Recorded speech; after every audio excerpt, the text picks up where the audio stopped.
Hello and welcome to the Beardicus Show. My name is Beardicus and today is going to be a little different than usual. This video is going to be in honor of Super Mario Odyssey, which, if everything goes to plan, this video should go up the same day Odyssey is released. However, since I don't get review copies of stuff, I have to wait for the games to actually come out. I obviously can't make a Mario Odyssey video, so this video is going to be about the other 3D Mario games.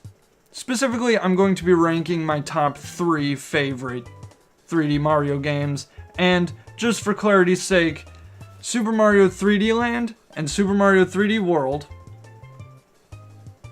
don't count. Because just because they star Mario and have a Z-axis doesn't make them 3D Mario games. There's a bit more to it than that. So, for those of you keeping track at home, that leaves Super Mario 64, Super Mario Sunshine, Super Mario Galaxy, and Super Mario Galaxy 2. Which, if you're counting, those are 4 games. I'm listing my top 3, which means, by a process of elimination, you should be able to figure out which one is my least favorite as well. Now, before we get started, quick disclaimer. Obviously, this is just my opinion. All of these games are great. I love all of them. The order of this list doesn't really matter all that much. The whole point of this video is I just want to be in the Super Mario Odyssey mood, but I can't make a Mario Odyssey video yet. So, anyway, without further ado, let's do this. Coming in third place, Super Mario Galaxy 1, the first one. Here's a quick recap in case you've never played this game. You begin the game, then Bowser kidnaps Princess Peach in space! Well, actually, I guess he kidnaps her on Earth, or Mushroom Earth? Whatever. He kidnaps her like normal, and then brings her into space! So Mario ends up chasing them into... You get the point. So Mario gives chase with the help of series newcomer Princess Rosalina, who... Wait, is she a princess? Huh. You know, they never call her a princess in-game. Well, one thing's for sure. She's definitely not Princess Peach's daughter, because that would be ridiculous, even for a game theory. Anyway, this game is Rosalina's debut appearance in a Mario game, or any game really, and love her or hate her, you have to admit, she's probably the most interesting Mario character.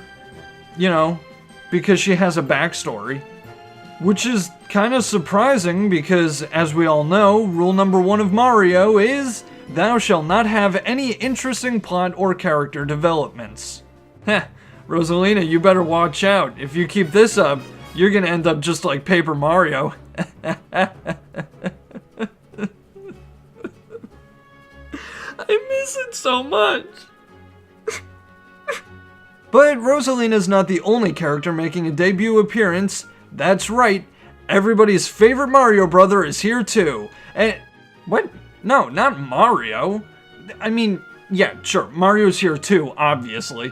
But I'm talking about the good Mario brother. You know, Mario's the one that we always settle for when we're not allowed to play as this character. You know who I mean now? No, not Waluigi. I'm talking about the other one. The green one? Come on, Link isn't even a Mario character. I'm talking about Luigi. Luigi finally makes his long-awaited appearance, not in the Mario series, obviously, but in the 3D platforming sub-series. And he's not just sitting around doing nothing. He actually does venture out to help Mario collect the stars. Well, sort of. I mean, he's trying anyway. And hey, can you keep a secret? Come here.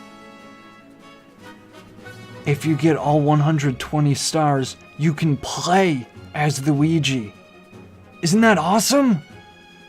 Well, unfortunately it does come with a downside.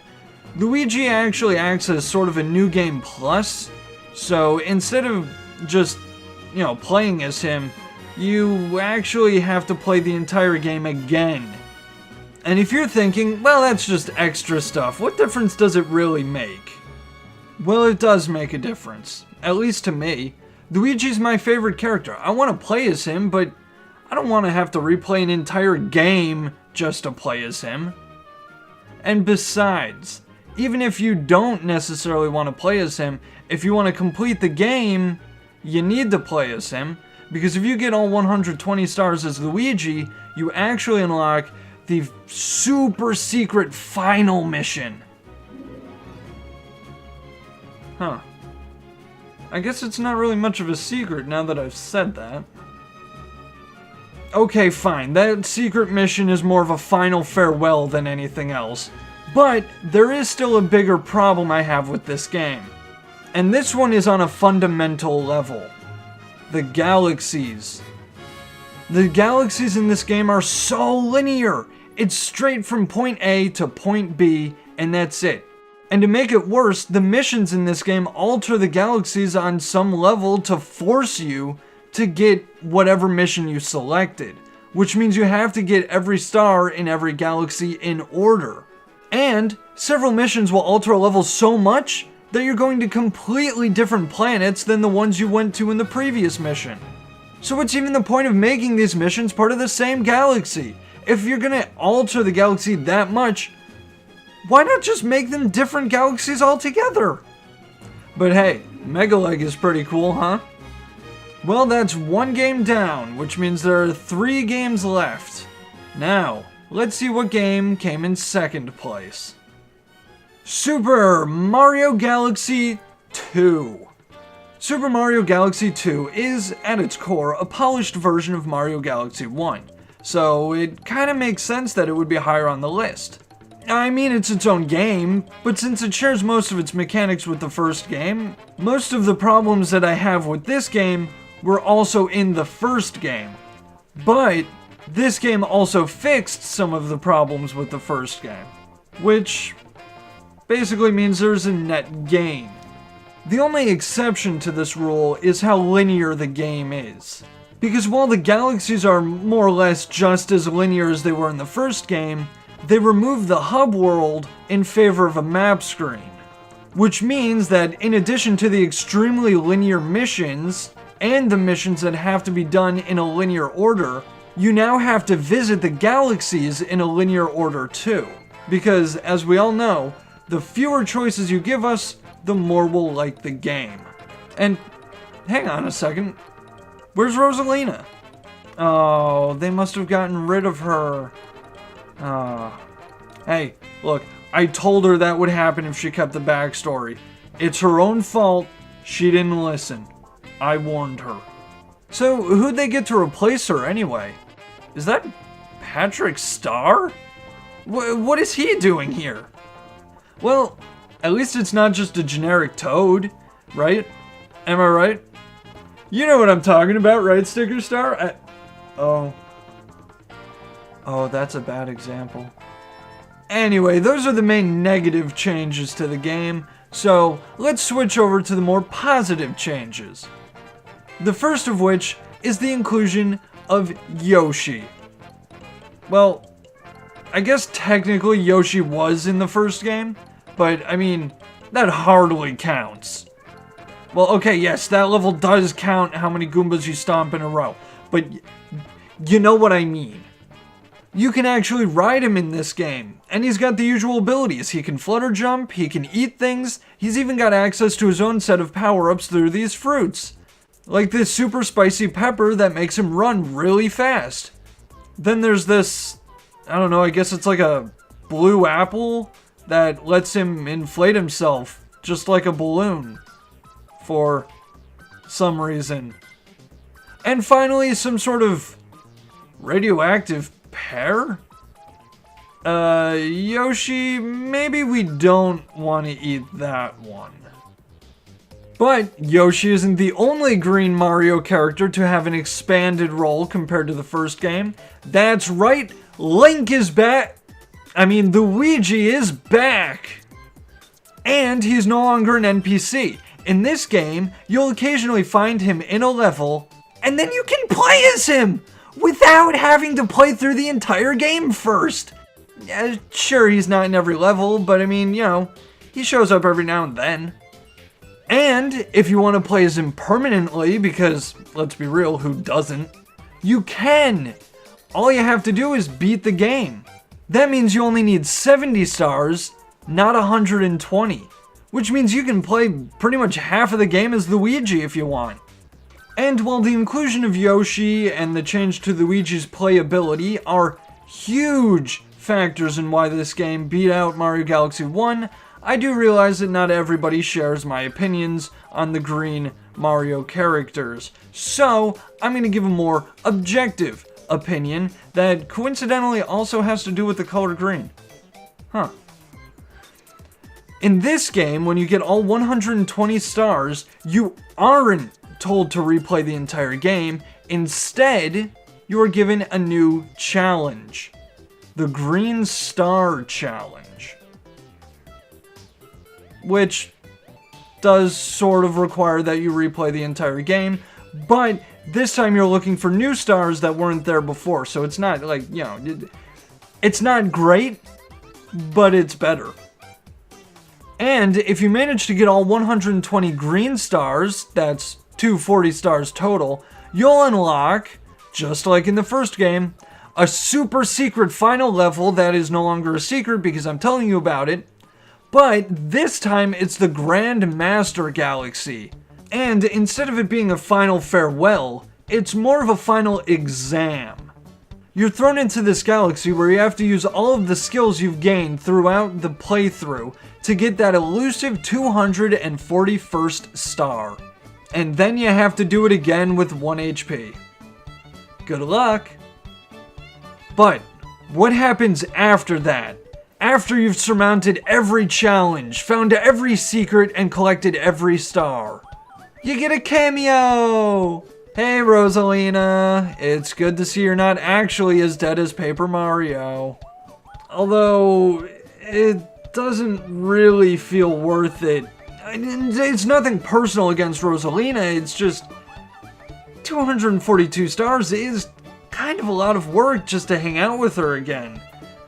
I mean, if it was Waluigi, I'd get it. Really, I would. But Rosalina... And with that, we're down to our last two games. Super Mario 64 and Super Mario Sunshine. One of them is my favorite 3D Mario game. The other one, my least favorite.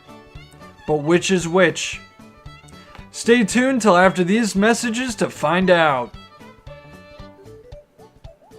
What do you mean, what messages? Are you telling me we're still not getting ads? Actually, with how much I'm talking about Nintendo games, they're probably gonna put ads on this video too. Well, fine. If we can't have a fake suspenseful commercial break, then forget suspense altogether. Super Mario 64 wins. There, now nobody's happy. Yes, that's right. Everybody probably expected it, but Super Mario 64 is my favorite 3D Mario game. In fact, it's one of my two favorite Mario games of all time. The other one being Super Mario World, and hopefully is soon to be joined by Super Mario Odyssey.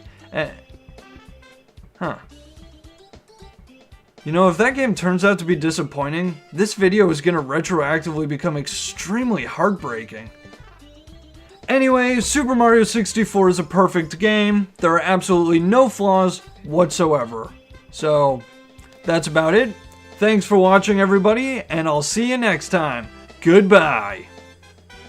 Okay, fine. I guess the graphics are a little dated. I mean, take this Goomba for example.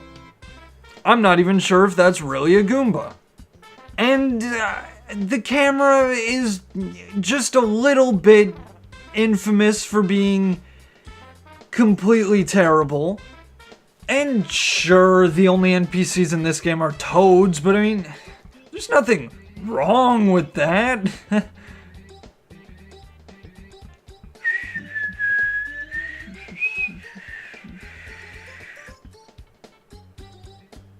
Is he gone?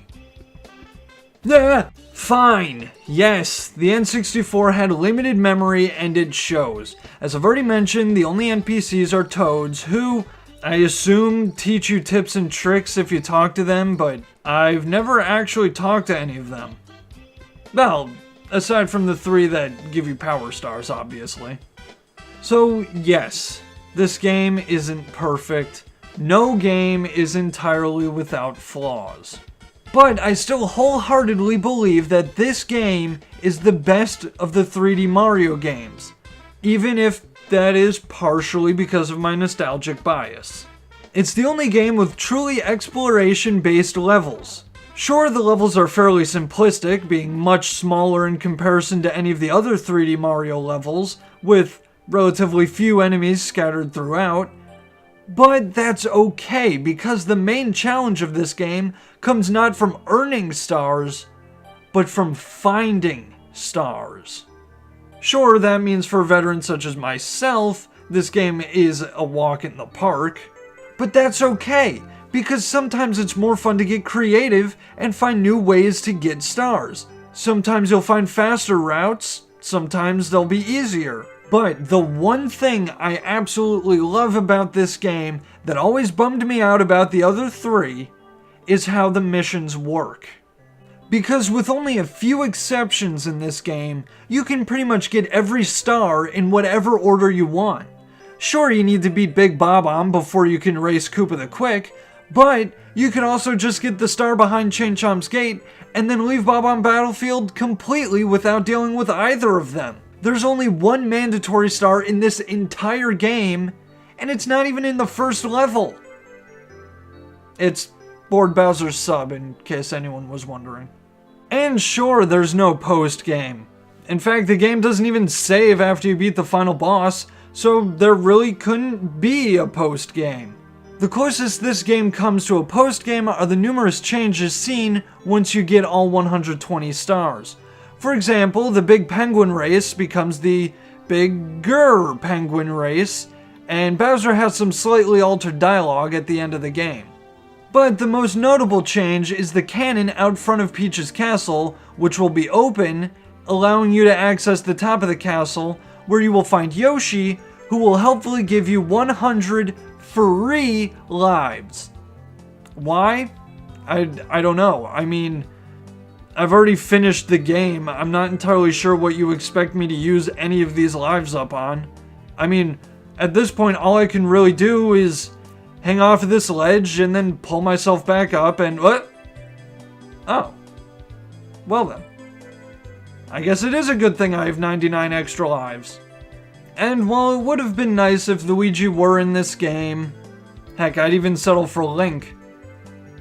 Unfortunately, L was not real. At least not until the remake, Super Mario 64 DS, came out in 2004? That was only 8 years after the original. Wow.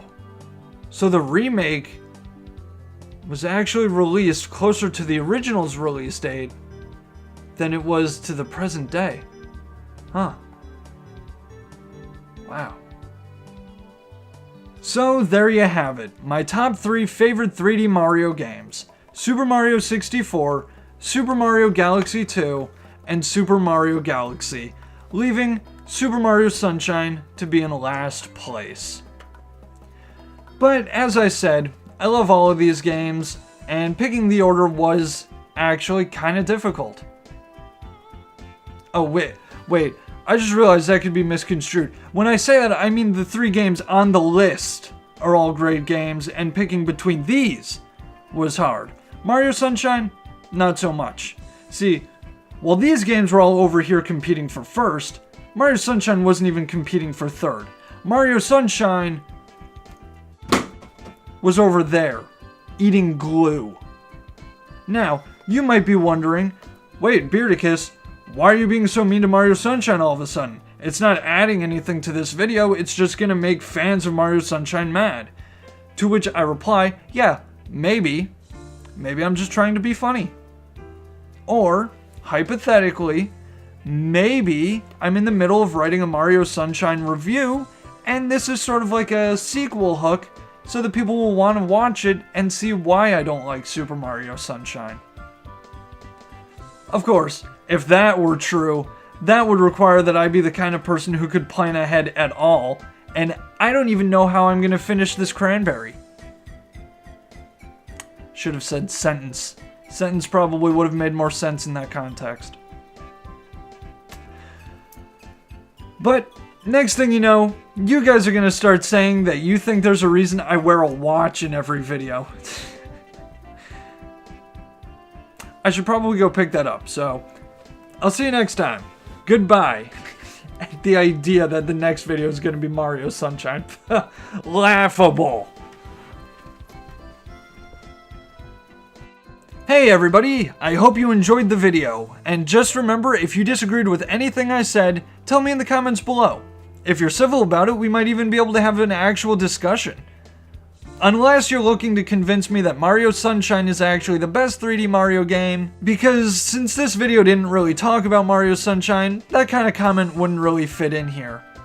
Plus, if I were, hypothetically, writing a Mario Sunshine video, it would probably be pretty close to being finished by now. In fact, it would most likely be my next video. So if you wanted to leave a comment about Mario Sunshine, it might be better to wait until next time to do it. Or possibly the time after that, depending on how long it takes me to play through Mario Odyssey. But it shouldn't be any more than 2 or 3 weeks. This is all hypothetical, of course. Anyway, my name is Beardicus, and this has been The Beardicus Show. Thanks for watching, and goodbye.